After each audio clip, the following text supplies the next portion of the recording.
اقرأ التلات سكرينات اللي في أول فيديو. جامعة كفر الشيخ معروفة إن هي مفيهاش بصمجة خالص من سنة أولى لحد سنة تالتة، ولا امتحان بصمجة غير الامتحان اللي أنا قلت عليه ده. وكأن حاجة من ربنا هي اللي أرشدتني، الحمد لله. نزلت لأصحابي وقلت لهم إن الامتحان هيجي من ال5 أسئلة ريتن دول، كانوا ب20 درجة، السؤال ب4 درجات. طبعا مفيش حد فيهم اقتنع بالكلام، والحمد لله الحمد لله الحمد لله. ال5 أسئلة جم زي ما توقعتهم، والحمد لله جبت درجة كويسة جدا جدا جدا في المديول ده، وربنا كرمني فيه. عايزك بس تعرف ان مفيش حاجة اسمها مستحيل، وده السبب ان انا اعمل فيديو زي ده. مفيش حاجة اسمها مستحيل. بدأت الوقت، بدأت بعدين، بدأت كمان شوية، المهم انك تبدأ. ولو كرم ربنا معاك فانت هتعدي كل التوقعات.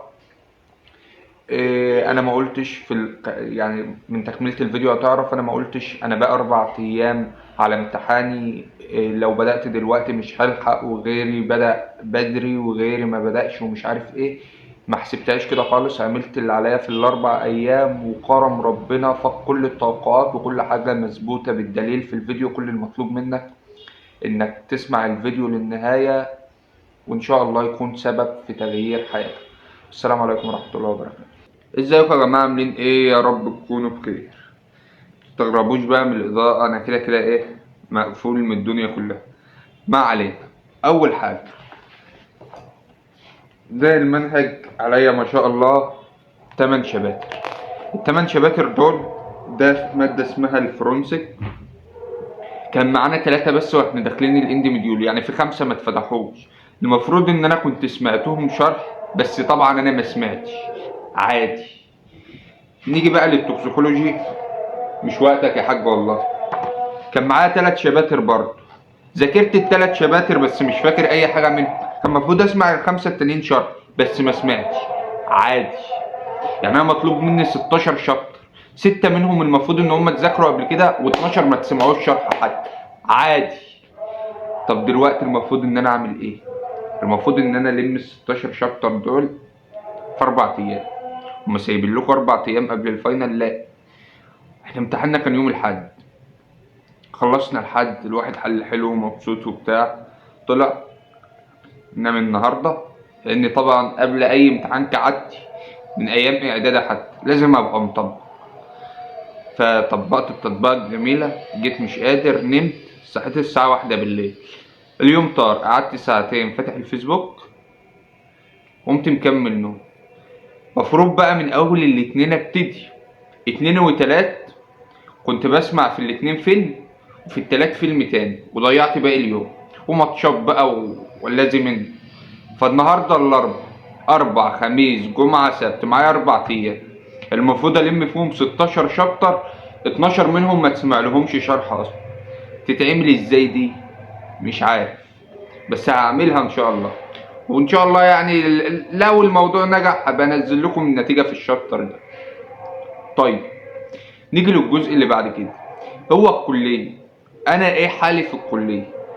لا اخفيكم سرا، من ساعة ما دخلت الكلية دي وهي عمالة تلطش فيا. بس اول ما دخلت الكلية هو انا مش عارف احفظ خالص. الحفظ، السلام، ارجع بالزمن الجميل كده، اقسم بالله كانوا يقولوا لي انت لو قعدت مع المصحف نص ساعة تحفظه كله. كنت بحفظ بعيني، والله العظيم والله العظيم والله العظيم. كانت الصفحتين يبقى قصادي، اقرا الصفحه دقيقه والصفحه دقيقه اتحفظ، ما بيطلعوش لاخر الامتحانات. كنت باجي ايام ليالي الامتحان برنس، اقسم بالله برنس. فرحت استنجد بمين؟ بالحاج. فحاج الواحد كان حفيظ وانت عارف، ومامتي كانت عارفه، والعيله كلها عارفه، ومشهور بالحفظ. راح الحفيظ جه. ايه اللي حصل؟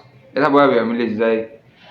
سألت وقيعة عن سوء حفظه، فأرشدني بالبعد عن المعاصي، وقال لي أن العلم نور، ونور الله لا يهدى العاصي.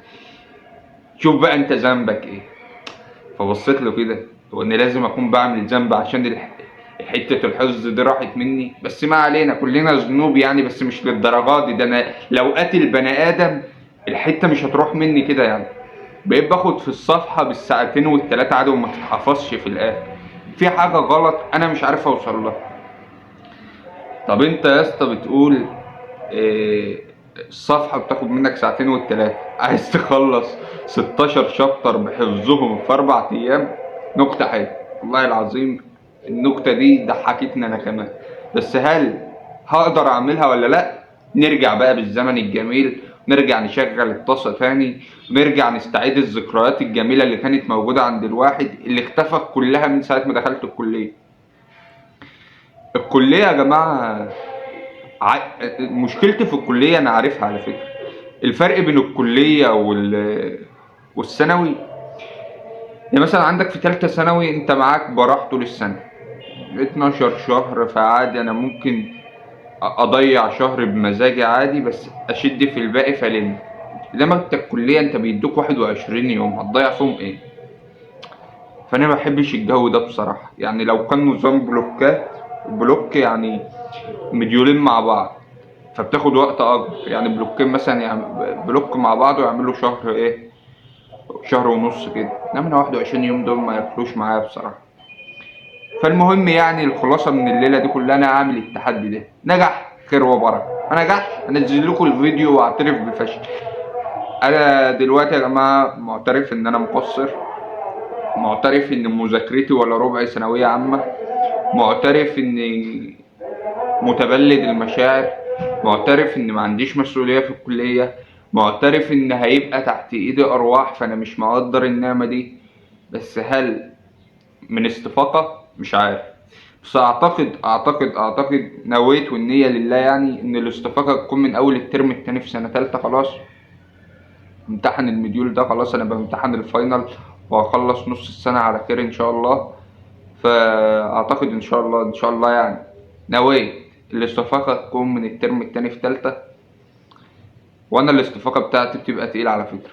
شايف بالرغم من كل المشاكل هذه ومن كل البلاوي دي، بس انا لو فقت احذروا مني يا كلية، هرتب من الاخر يعني. بس فنعمل التحدي على خير ان شاء الله، وابقى ابلغكم صحيح، ابقى ابلغكم بالاخبار. ماشي يا جماعة، كنتم معنا في هذه الليلة، شكرا لكم. معلش اصل اللهجة التركي، بسمع مسلسل تركي فسيطر عليا شوية. ما علينا، طولت عليكم. السلام عليكم، السلام عليكم. طبعا النهاردة ليلة الامتحان، كنت الدنيا بايظة معايا خالص، لميت تقريبا 90% من المنهج، بقالي 10%. وأنا دلوقتي قدامي اختيار من اتنين: يا إما أذاكر ال10% الباقيلي، يا إما أذاكر الامتحانات بتاعت السنين السابقة اللي الدكتورة منبهة عليها. دفعة 23 ودفعة 24 عندنا في الكلية الامتحانين جم زي بعض بالظبط، سواء ريتن ونص الام سي كيو كده. احنا عندنا بكرة في الامتحان الريتن من 30 درجة والام سي كيو 20 درجة. الريتن ابو 30 درجة ده فيه 2 كيس كل واحدة ب10 درجات، و5 اسئلة ريتن، كل سؤال بدرجتين. فدلوقتي ال2 كيس دول اهم حاجة فيهم الدياجنوزس، اللي هو انك تشخص الحالة صح، لانك لو شخصت غلط كل الاسئلة الباقية بتاعت الكيس هيجاوبها غلط، فهتبقى ضيعت 20 درجة. فطبعا لازم اتدرب على شكل الكيس دي، ومعادش وقت. يعني تقريبا دلوقتي الساعة 6، النهاردة السبت فبكرة الامتحان الساعة 6. الامتحان أنا هركب قطر 7:15 بكرة، يعني بالظبط معايا في حدود 12 ساعة. في ال12 ساعة دول لو قعدت بقى أراجع وأجمع ال10% الباقيين من المنهج، مش هلحق أحل الكيس دي، مش هلحق أبصمجهم بالآخر.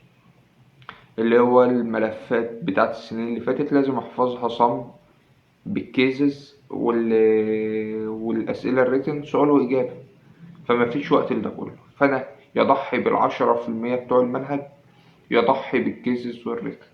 فطبعا أنا هضحي في ال10% بتوع المنهج، لأن الدكتورة نبهت تاني على الكيزز والريتن. والدفعة اللي قبلنا يعني والدفعة اللي قبلها نفس الامتحان بالظبط بالملي، فمش هضحي بصراحة، وهضحي ب10%. وأنا ورزقي بقى. ومش عارف ايه الهدوء اللي انا فيه ده، مطمن جدا، معرفش السبب، مع اني ما ذاكرتش احسن حاجة، مع اني ما التزمتش احسن حاجة من البداية، مع اني زنقت نفسي، مع اني قصرت بشكل مش طبيعي. ايا كانت النتيجة بكرة فانا مش زعلان، يعني انا عارف ان انا قصرت، عارف ان انا ما اجتهدتش في المديول ده. يمكن ذاكرته كويس في اوله، يعني انا امتحنت امتحانين، امتحان الاند مديول وامتحان العملي، الاتنين على بعضهم ناقص فيهم 8 درجات لحد دلوقتي، من 8 درجات ل10. يزيدوا ما يقلوش، انما مش هيزيدوا عن 10 ان شاء الله، ومش هيقلوا عن 8. ف وعلى فكرة كلهم نقصتهم في العملي بسبب جزء كده ما كنتش مذاكره في العملي خالص، فدخلت سبته، يعني حتى ما هبتوش سبته. ف الاند مديول الحمد لله قفلته، فدي شالت دي يعني. فانا دلوقتي المديول من 125 درجة، لو نقصت ال10 بتوع العملي فانا كده بقيت 115 في الامتياز. الامتياز معانا لحد 100 درجة، فهل اقدر انقص بكرة اقل من 15 فيما فوق؟ طبعا انا حاطط لنفسي بكرة ان انا هقفل. ازاي؟ معرفش. الثقة في الله، اليقين في الله. طب انا شايف نفسي مستواي حاليا يأهلني ان انا اقفل بكره؟ لا طبعا خالص، بس معرفش، مطمن. احساسي جايبني كده ان بكره في خير جاي. من انهي اتجاه بقى انا مش عارف، والله ما اعرف، بس مش خايف خالص ولا باين عليا اي خوف. خلاص انا كالعاده هطبق للامتحان كالعاده يعني. معايا دلوقتي الساعه 6، معايا ل6 بكره على ما البس وكده، وامشي الساعة 7:15، فهمشي من بيتي 6:30 مثلا على ما البس 6، من 6 ل6:30، يعني الدنيا تمام. مع 12 ساعة، 12 ساعة بقى هذاكرهم بالطول والعرض وهطبق، اخش الامتحان واللي يجيبه ربنا خير. بس وان شاء الله في الفيديو ده هبقى اعرض لكم النتيجة بتاعة المديول ده، واشوف هنقص فيه كام. بس انا قلبي بيقول لي يعني ان بكرة هتحصل لي معجزة نوعا ما والدنيا هتظبط معايا فيه. وعايز اقول حاجه اخيره، ان دي من اصعب ليالي الامتحان اللي عشتها من ساعه ما دخلت الكليه كلها.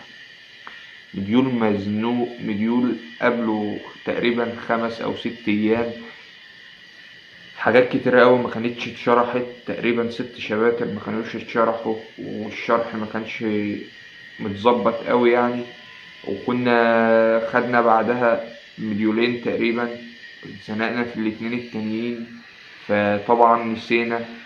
فلما جينا نذاكر المديول من الاول المفروض ان هي مراجعه، لقيت ان انا ناسي كل حاجه، اضطريت اذاكرهم من الاول، وفي حاجات ما كنتش سامع لها شرح اصلا، سمعت الشرح من اول وجديد. يعني حرفيا لو انا كنت بادئ من اول ما بدات، فانا يعتبر كنت بادئ بنسبه 20%، في 80% اتلموا دلوقتي في 5 ايام. فهل اكون انا لميتهم بجد، ولا هذه تهيؤات وهتنعكس على النتيجه؟ معرفش. بس اللي انا متاكد منه ان ربنا مش هيسيبني، خصوصا اني كنت مقصر دينيا الفترة اللي فاتت. جيت من اول السنة يوم 1/1/2025، قعدت مع نفسي قعدة صلح كده، قلت انا مقصر في كذا وكذا وكذا، بعمل ذنوب في كذا وكذا وكذا، هوبا اقطع كل ده. فالتزمت دينيا جدا الحمد لله، فببقى رايح الامتحان عارف ان ربنا مش هيسيبني. وبس، ونلتقي بعد النتيجة إن شاء الله.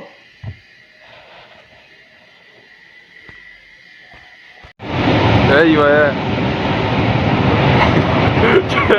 شوف شغلنا اشكال ست النفس. المنظر اللي هيخليني ما اتجوزش. يخرب بيك كده، امتحان يجيب الشلل والضغط والسكر، لسه ما امتحناش.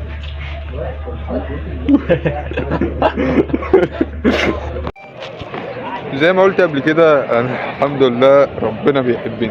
الامتحان كله من الاسئله اللي انا قلت هضحي بجزء من المنهج عشان اذاكرها ليله الامتحان، كله لاول مره في الكليه امتحان يجي بصمجه. يعني لاول مره في الكليه اللي نذاكره الاسئله اللي تتحفظ نلاقيها بالظبط في الامتحان. الحمد لله ال5 ريتن هم اللي في الملف، ال25 سؤال اللي انا ذاكرته، ال2 كيسز، واحده من الملف اللي انا ذاكرته وواحده لا غلطت في سؤال فيها، والام سي كيو غلطت في سؤال من 40، فالحمد لله قضيت يعني.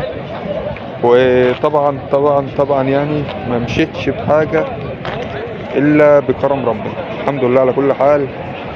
كالعادة كنا قد التحدي، مش بمجهودنا ولا بشخصنا، بفضل الله بس، الحمد لله على كل شيء. الساعة دلوقتي 3:30، لسه واصل البيت اهو. طبعا مطبق، إرهاق ما بعده إرهاق. ليلة من أصعب الليالي اللي عدت عليا في حياتي، يوم تعب الحمد لله خلص بكرم ربنا يعني. عملت الموضوع ده من أوله عشان أثبت بس حاجة واحدة، إن عمرها ما كانت باللي بدأ قبل مين، ولا اللي ما بدأش قبل مين، ولا اللي بدأ في شهر 6 من اللي بدأ من شهر 1 من اللي بدأ من شهر 9. أقسم بالله ما بتتحسب كده، أقسم بالله ما بتتحسب كده. احنا معانا في الامتحان ناس طالعة محلتش حاجة خالص. يمكن أنا كنت أقلهم في المذاكرة، وأنا معترف أنا قصرت. واللي يعرف كفر الشيخ، كفر الشيخ مفيهاش بصمجة نهائيا. أي حد يقولك كفر الشيخ فيها بصمجة أقوله أنت كداب وش. والأول مرة معرفش والله، يمكن ناس ما تصدقش، بس إحساس كان من جوايا. وفي رسالة هنزلها لكم، رسالة مع أصحابي يعني. قلت لهم والله العظيم حتى مسكت في واحد صاحبي يعني، والله العظيم ال5 أسئلة ريتن ما هيخرجوا بره الملف. طبعا هم كانوا بيدافعوا قوي وانهم مشككين في كلامي، لان احنا عمرنا ما جالنا امتحان بصمجة. حتى احنا ما نعرفش يعني ايه بصمجة، يعني من كتر ما بيجيلناش. يعني الناس كلها حتى معروفة يقول لك اولى طب فيها بصمجة بتاع، احنا عندنا ده بتوع المنصورة طبعا كلهم اصحابي، فعندهم بصمجة في اولى جامدة يعني، خصوصا الترم الاول. عندنا في الكلية من ساعة ما دخلناها امتحانات سابقة بقى، مش سابقة أولانية من 10 سنين، هي الأسئلة بتتغير كل سنة، وكل سنة رئيس القسم أو رئيسة القسم بتتغير، فكان حوار كبير يعني. فإني أضحي تقريبا 10 أو 15% من المنهج عشان ألحق أحفظ أسئلة السنين اللي فاتت، كان ريسك طبعا، بس كان ريسك رابح بصراحة. ليه بقى؟ لأن أسئلة السنين اللي فاتت احنا جالنا واحدة كيس ب10 درجات، 5 أسئلة ريتن ب10 درجات. 5 أسئلة ريتن كانوا في الملف كلهم لأول مرة من يوم ما الكلية اتفتحت تقريبا، كلهم من الملف. ال5 كيس بال10 درجات، ال5 ريتن بال10 درجات، جاوبتهم كلهم بسبب الملف. يمكن في أجزاء كتيرة ما كنتش مظبطها في المنهج واعتمدت على ده في موضوع الريتن يعني. الكيس واحدة جاب بالنص، هي التوكسيكولوجي، توكسو يعني. فكان توفيق كبير من ربنا. الكيس التانية هي اللي كانت جديدة شوية، بس طالما انت عرفت ايه هو الدايجنوزس كان الامر سهل يعني. جيت بعد كده على الكمبيوتر اللي عندي درجة غلط يعني، سؤالين، بسبب ان في اجزاء في المنهج زي ما قلت يعتبر ما ذاكرتهاش كويس. الحمد لله الاسئله عليها كانت قليله، فغلطت حاجه قليله الحمد لله والشكر لله. طلع النهارده من امتحان ده 40 ريتن و20 ام سي كيو 60 درجه. انا ان شاء الله ضامن 59 منهم رضا. مش زعلان نهائي. الناس تقول لي انت زعلان على الدرجة وبتاع، لا، درجة ايه اللازمة؟ لو كنت النهاردة نقصت 10 أو 15 أو 20 والله العظيم ما كنت زعلت. ليه؟ خلاص أنا معترف إن أنا مقصر وقصرت، واعترفت بده وحسيت بالذنب، وقلت إن شاء الله مش هكرر الغلط تاني. أنا حاسس إن أنا مش قادر أتكلم نهائيا لأن أنا مطبق. التطبيق ده مش شيء جديد عليا يعني، أنا من يوم بطبق في الموضوع عادي يعني. فالحمد لله على كل شيء، كرم ربنا في الأول وفي الآخر، مش مجهود مني نهائيا، مش ذكاء مني نهائيا، هو كرم ربنا بس، مش هسميها أي حاجة تانية. طبعا فاتني صلاة الظهر والعصر دلوقتي، فهقوم اصليهم. وعايزكم بس تكونوا مؤمنين بحاجة. طبعا الفيديو هيبقى ليه تكملة بس مش قادر اكملها دلوقتي خالص، بس تبقوا مؤمنين بحاجة، ان ربنا بيقسم الارزاق. بحب كان المدرس بيقول لنا بتاع العربي في تالتة ثانوي ان كلمة رزق معناها ابتلاء بالمرض تقريبا او حاجة زي كده. فلما تيجي تدعي لحد تقول ربنا يرزقك مش يرزقك كده يعني. المهم في الاول وفي الاخر هي كرم ربنا وعدت على خير الحمد لله. وانتوا كونوا مؤمنين ان بدأت دلوقتي، بدأت بعدين، بدأت كمان شوية، لو شديت حيلك وكرم ربنا وتوفيقه كان معاك، دعوة أمك ورضاها عنك وأبوك راضي عنك، دي كافية لوحدها تجيب لك أي توفيق من ربنا. فأنت اسعى لآخر ثانية، حاول لآخر ثانية، اوعى في يوم تستسلم مهما كانت النتيجة ومهما كان مستواك في فترة ما. قادر في ثانية يحصل المعجزات. أنا في 5 أيام لميت يعتبر 16 شابتر، هو مستحيل أصلا يتلموا. كانت أيام انتقال، بس الحمد لله الحمد لله الحمد لله عدت على خير. أشوفكم في فيديو جديد إن شاء الله.